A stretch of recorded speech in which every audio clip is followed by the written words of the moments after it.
Prabowo harus melepaskan diri dari bayang-bayang Jokowi. Kalau tidak, Prabowo akan ikut hanyut bersama Jokowi, saudara. Inilah para gerombolan sakit hati, gerombolan pemecah belah di negara ini. Orang-orang seperti ini seharusnya jangan dikasih panggung ataupun tempat untuk bersuara di negara ini. Karena apa? Karena inilah yang terjadi. Dia hanya keluar-keluar dan demo-demo, bukan untuk kemajuan di negara ini, tetapi untuk menghancurkan persatuan di negara ini. Inilah Habib Rizik. Anda itu malu, Pak Habib Rizik. Anda itu ulama gitu loh, atau Habib. Apakah cara Anda seperti itu mencerminkan sebagai Habib? Anda itu tidak lebih dari provokator gitu loh, tukang buat ribut, tukang buat gaduh di negara ini. Tolong banget. Yang seperti inilah harus diamankan oleh pihak kepolisian. Prabowo harus melepaskan diri dari bayang-bayang Jokowi. Kalau tidak, Prabowo akan ikut hanyut bersama Jokowi, saudara. Woi, pasukan barisan sakit hati. Apa lagi yang kamu takut dengan Pak Jokowi? Pak Jokowi tidak lagi presiden. Waktu menjabat sebagai presiden dulu, kamu takut. Sudah tidak jadi presiden, kamu masih takut. Apa yang kamu takutin? Prabowo harus melepaskan diri dari bayang-bayang Jokowi. Kalau tidak, Prabowo akan ikut hanyut bersama Jokowi, saudara. Kenapa, Beb? Kenapa di setiap ceramah dan dakwah Anda itu selalu menyebut nama Pak Jokowi? Apakah Anda ngefans banget dengan Pak Jokowi? Dulu zaman Pak Harto, saudara, korupsi ada banyak, tapi korupsinya di kolong meja. Nah, korupsinya di mana? Kolong meja. Masuk zaman reformasi, saudara, korupsinya naik di atas meja. Paham? Paham? Di zaman Jokowi, meja-mejanya dikorupsi. Kacau tidak? Kacau tidak? Kalau Bapak Presiden Prabowo jebloskan Jokowi ke penjara, setuju gak? Setuju gak? Pak Prabowo harus tegas, kembalikan situasi dan zaman ini seperti zaman Pak Soeharto. Bila mana yang menghujat pemerintah tidak mendasar, didor kepalanya di tempat. Jangan, kalau Presiden nggak mau tahu, Panglima TNI nggak mau tahu, Kapolri nggak mau tahu, saya akan bikin pasukan besar-besaran se-Indonesia.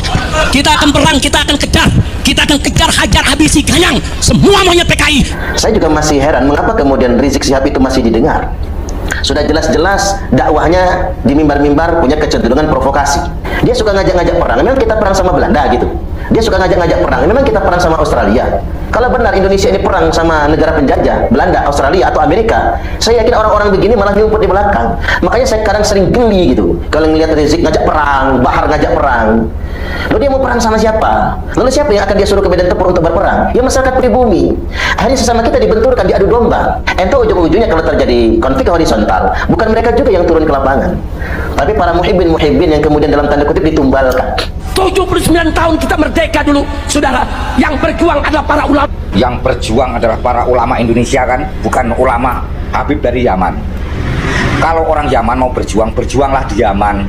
Indonesia ini tidak membutuhkan sedikit apapun dan secuil apapun dari orang-orang Yaman. Sekalipun itu Habib, kiai, santri dari Yaman, Indonesia tidak butuh. Indonesia itu sudah gemah ripah loh jinawi tanpa orang Yaman. Kalau Anda merasa Habib merasa hebat, pulanglah ke Yaman dengan sukarela, tidak bikin benalu di negara orang. Ini adalah negeriku, negerinya Jokowi, negerinya Prabowo, negerinya orang Indonesia, bukan negerinya orang Yaman. Hei anjing monyet, kau jangan jadi pecundang di. Sila kita ikuti perbincangan di media sosial tentang langkah apa yang paling tepat buat menghukum Jokowi sesuai dengan politik penghancuran bangsa yang sudah dilakukan Jokowi selama 10 tahun berkuasa. Apalagi ini ya, si Amin Rais, manusia dajjal, manusia iblis bin syaiton ini si Amin Rais ini nih.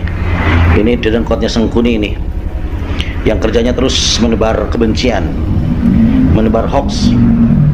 Ini si Amin Rais ini udah tua bangke lo. Amin Rais, dengerin ya, lu tuh udah tua, dari dulu lu terus nyerang Jokowi. Jokowi nggak bakalan tumbang. Kenapa nggak bakalan tumbang? Karena orang bener, orang jujur.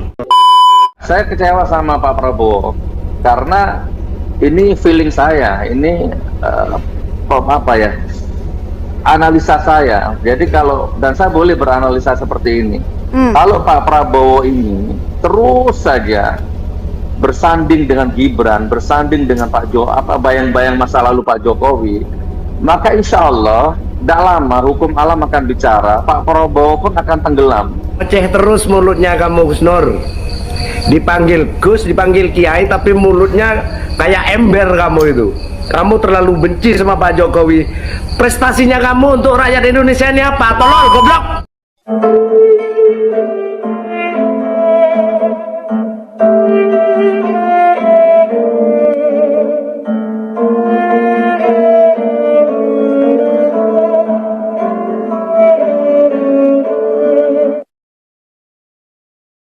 Prabowo harus melepaskan diri dari bayang-bayang Jokowi. Kalau tidak, Prabowo akan ikut hanyut bersama Jokowi, saudara. Saya sampaikan kepada Bapak Presiden Prabowo, Anda presiden mengatur negara, bukan mengatur perusahaan. Anda presiden mengatur negara dengan 275 juta rakyatnya. Ini bukan pekerjaan kecil. Jangan main-main. Jangan ini diurus hanya dengan retorika. Jangan ini diurus hanya dengan ceramah. Jangan hanya ini diurus dengan semangat yang menggebu-gebu. Tapi urus ini dengan kebijakan-kebijakan yang bagus, dengan reshuffle kabinet, isi orang-orang yang baik.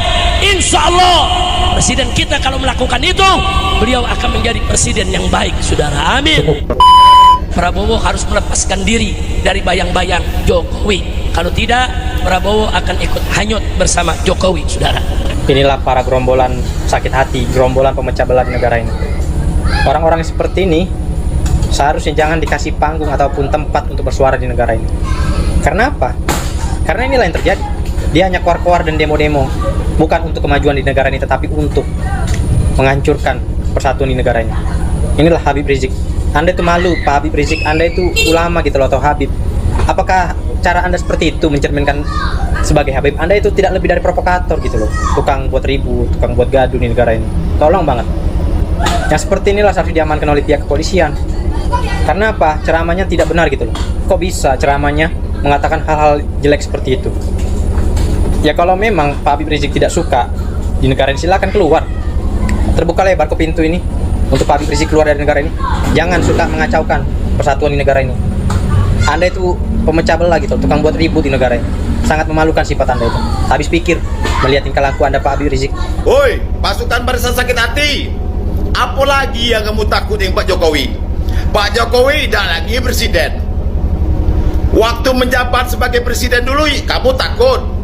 Sudah tidak jadi presiden, kamu masih takut. Apa yang kamu takutin? Udah jelas-jelas Pak Jokowi tidak kasih ijazah, pelengak-pelengok, ngomongnya tidak beraturan, tidak bisa bahasa Inggris, kata kamu. Pak SBY, aduh ijazah asli, general, bisa bahasa Inggris. Mbak Amin Rais, bisa bahasa Inggris, mantan ketua MPR. Ibu Megawati, aduh ijazah, ketua umum BDI, bisa bahasa Inggris, ijazah asli. Ngapo dah itu yang kamu takutin? Kalau kamu merasa takut dengan Pak Jokowi, berarti Pak Jokowi itu lebih hebat dari mereka-mereka. Prabowo harus melepaskan diri dari bayang-bayang Jokowi. Kalau tidak, Prabowo akan ikut hanyut bersama Jokowi, saudara. Kenapa, Bib? Kenapa di setiap ceramah dan dakwah Anda itu selalu menyebut nama Pak Jokowi? Apakah Anda ngefans banget dengan Pak Jokowi? Dulu zaman Pak Harto, saudara, korupsi ada banyak, tapi korupsinya di kolong meja. Nah, korupsinya di mana? Kolong meja. Masuk zaman reformasi, saudara, korupsinya naik di atas meja. Paham? Paham? Di zaman Jokowi, meja-mejanya dikorupsi. Kacau tidak? Kacau tidak? Kalau Bapak Presiden Prabowo jebloskan Jokowi ke penjara, setuju gak? Setuju gak? Pak Prabowo harus tegas kembalikan situasi dan zaman ini seperti zaman Pak Soeharto. Bila mana yang menghujat pemerintah tidak mendasar, didor kepalanya di tempat. Jangan, kalau presiden nggak mau tahu, panglima TNI nggak mau tahu, Kapolri nggak mau tahu, saya akan bikin pasukan besar-besaran se-Indonesia. Kita akan perang, kita akan kejar, hajar, habisi, ganyang semua maunya PKI. Saya juga masih heran mengapa kemudian Rizik Syihab itu masih didengar. Sudah jelas-jelas dakwahnya di mimbar-mimbar punya kecenderungan provokasi. Dia suka ngajak-ngajak perang, memang kita perang sama Belanda gitu. Dia suka ngajak-ngajak perang, memang kita perang sama Australia. Kalau benar Indonesia ini perang sama negara penjajah, Belanda, Australia, atau Amerika, saya yakin orang-orang begini malah nyumput di belakang. Karena sudah terbukti, mereka pun diangkut dari Yaman ke Indonesia, bukan untuk membela masyarakat bangsa Indonesia, tapi bekerja dengan Belanda. Untuk diperalat oleh VOC, diperalat oleh Belanda untuk membuat masyarakat Pulau Bumi Nusantara ini tunduk kepada VOC. Ini kenyataannya, sejarah mencatat sedemikian rupa. Makanya saya sekarang sering geli gitu kalau ngelihat Rizik ngajak perang, Bahar ngajak perang. Lalu dia mau perang sama siapa? Lalu siapa yang akan dia suruh ke medan tempur untuk berperang? Ya masyarakat pribumi. Akhirnya sesama kita dibenturkan, diadu domba. Entah ujung-ujungnya kalau terjadi konflik horizontal, bukan mereka juga yang turun ke lapangan, tapi para muhibbin yang kemudian dalam tanda kutip ditumbalkan untuk dibenturkan antar sesama anak bangsa. Ini faktanya. 79 tahun kita merdeka dulu, saudara. Yang berjuang adalah para ulama. Yang berjuang adalah para ulama Indonesia kan, bukan ulama Habib dari Yaman. Kalau orang Yaman mau berjuang, berjuanglah di Yaman. Indonesia ini tidak membutuhkan sedikit apapun dan secuil apapun dari orang-orang Yaman. Sekalipun itu Habib, kiai, santri dari Yaman, Indonesia tidak butuh. Indonesia itu sudah gemah ripah loh jinawi tanpa orang Yaman. Kalau Anda merasa Habib merasa hebat, pulanglah ke Yaman dengan sukarela, tidak bikin benalu di negara orang. Ini adalah negeriku, negerinya Jokowi, negerinya Prabowo, negerinya orang Indonesia, bukan negerinya orang Yaman. Hei anjing monyet, kau jangan jadi pecundang di. Sila kita ikuti perbincangan di media sosial tentang langkah apa yang paling tepat buat menghukum Jokowi sesuai dengan politik penghancuran bangsa yang sudah dilakukan Jokowi selama 10 tahun berkuasa. Apalagi ini ya, si Amin Rais, manusia dajjal, manusia iblis bin syaiton ini si Amin Rais ini nih. Ini dedengkotnya Sengkuni ini, yang kerjanya terus menebar kebencian, menebar hoax. Ini si Amin Rais ini udah tua bangke loh. Amin Rais, dengerin ya, lu tuh udah tua, dari dulu lu terus nyerang Jokowi. Jokowi nggak bakalan tumbang. Kenapa nggak bakalan tumbang? Karena orang bener, orang jujur. Udah dikatain PKI lah, udah dikatain dajjal lah, segala macem tuh Jokowi dari dulu kan. Ini si Amin Rais ini nih.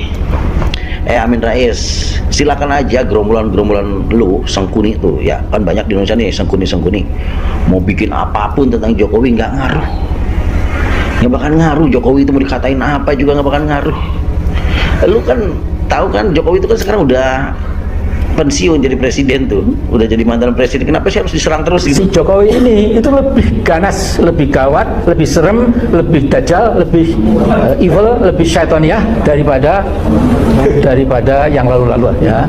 Ini mohon maaf Pak, saya harus koreksi karena ini berbahaya untuk seumur Bapak. Itu nggak boleh ada suuzon lagi, nggak boleh sama sekali. Siapa yang masih nyimpan suuzon di kolbunya, saya khawatir suul khatimah nanti. Saya kecewa sama Pak Prabowo karena ini feeling saya, ini analisa saya. Jadi dan saya boleh beranalisa seperti ini.